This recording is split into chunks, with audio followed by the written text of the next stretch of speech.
Genesis chapter 19. Now the two angels arrived at Sodom in the evening, and Lot was sitting in the gateway of the city. When Lot saw them, he got up to meet them, bowed face down, and said, "My lords, please turn aside into the house of your servant, wash your feet, and spend the night. Then you can rise early and go on your way." "No," they answered, "we will spend the night in the square." But Lot insisted so strongly that they followed him into his house. He prepared a feast for them and baked unleavened bread, and they ate. Before they had gone to bed, all the men of the city of Sodom, both young and old, surrounded the house. They called out to Lot, saying, "Where are the men who came to you tonight? Send them out to us, so we can have relations with them." Lot went outside to meet them, shutting the door behind him.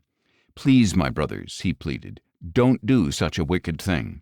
Look, I have 2 daughters who have never slept with a man. Let me bring them to you, and you can do to them as you please. But do not do anything to these men, for they have come under the protection of my roof."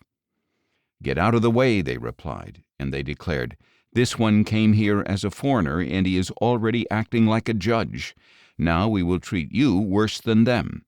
And they pressed in on Lot and moved in to break down the door. But the men inside reached out, pulled Lot into the house with them, and shut the door. And they struck the men at the entrance, young and old, with blindness, so that they wearied themselves trying to find the door. Then the 2 men said to Lot, "Do you have anyone else here, a son-in-law, your sons or daughters, or anyone else in the city who belongs to you? Get them out of here, because we are about to destroy this place. For the outcry to the Lord against its people is so great that he has sent us to destroy it." So Lot went out and spoke to the sons-in-law who were pledged in marriage to his daughters. "Get up," he said, "get out of this place, for the Lord is about to destroy the city." But his sons-in-law thought he was joking. At daybreak the angels hurried Lot along, saying, "Get up, take your wife and your 2 daughters who are here, or you will be swept away in the punishment of the city." But when Lot hesitated, the men grabbed his hand and the hands of his wife and his 2 daughters, and they led them safely out of the city, because of the Lord's compassion for them. As soon as the men had brought them out, one of them said, "Run for your lives, do not look back, and do not stop anywhere on the plain. Flee to the mountains, or you will be swept away." But Lot replied, "No, my lords, please. Your servant has indeed found favor in your sight, and you have shown me great kindness by sparing my life.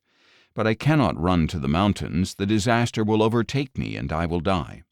Look, there is a town nearby where I can flee, and it is a small place. Please let me flee there. Is it not a small place? Then my life will be saved." "Very well," he answered. "I will grant this request as well, and will not demolish the town you indicate. Hurry, run there quickly, for I cannot do anything until you reach it." That is why the town was called Souer. And by the time the sun had risen over the land, Lot had reached Souer. Then the Lord rained down sulfur and fire on Sodom and Gomorrah, from the Lord out of the heavens. Thus he destroyed these cities and the entire plain, including all the inhabitants of the cities and everything that grew on the ground. But Lot's wife looked back, and she became a pillar of salt. Early the next morning, Abraham got up and returned to the place where he had stood before the Lord. He looked down toward Sodom and Gomorrah and all the land of the plain, and he saw the smoke rising from the land like smoke from a furnace. So when God destroyed the cities of the plain, he remembered Abraham, and he brought Lot out of the catastrophe that destroyed the cities where he had lived. Lot and his 2 daughters left Souer and settled in the mountains, for he was afraid to stay in Souer, where they lived in a cave. One day the older daughter said to the younger, "Our father is old, and there is no man in the land to sleep with us, as is the custom over all the earth. Come, let us get our father drunk with wine, so we can sleep with him and preserve his line." So that night they got their father drunk with wine, and the firstborn went in and slept with her father. He was not aware when she lay down or when she got up. The next day the older daughter said to the younger, "Look, I slept with my father last night. Let us get him drunk with wine again tonight, so you can go in and sleep with him, and we can preserve our father's line." So again that night they got their father drunk with wine, and the younger daughter went in and slept with him. He was not aware when she lay down or when she got up. Thus both of Lot's daughters became pregnant by their father.